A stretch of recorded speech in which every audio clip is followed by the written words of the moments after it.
already a reality in one major city, and it is anything but seamless. Jacob Ward has a closer look. A car stopped in the middle of the street blocking emergency responders. Another getting very close to a city bus. This one seemingly confused by road construction and frozen in its tracks. Finally stopped right before falling into a hole. Some robot drivers in training do not seem to have learned all the rules of the road. I'm seeing at least one incident a day now with autonomous vehicles. For years, the city by the bay has served as the testing ground for a fleet of robo taxis from Google's Waymo and GM's Cruise. Driverless cars you can hail with the touch of a button.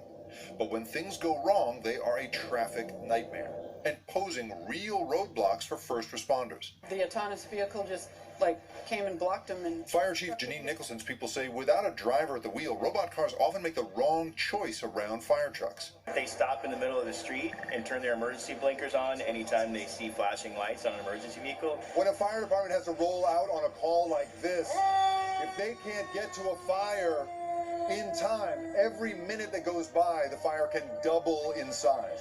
Firefighters describe driverless cars rolling into fire scenes, running over hoses, even having to break windshields to stop a vehicle. the technology is not ready for prime time. The director of transportation here says 911 calls about robot cars have tripled in the last year.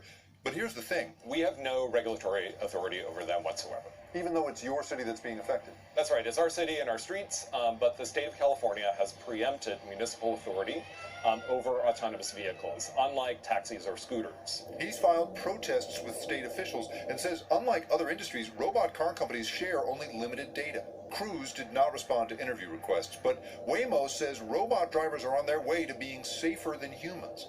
After all, more than 42,000 Americans died in vehicle accidents last year.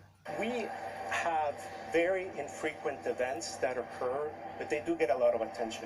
They say it's 3 911 calls a day about autonomous vehicles. So that doesn't sound infrequent, I have to say. What I mean is relative to the number of miles that we drive and relative to the number of emergency vehicle contacts that we face on a day-to-day basis. Waymo's chief safety officer says that every mile of the millions driven in California and Arizona teaches the whole fleet new skills.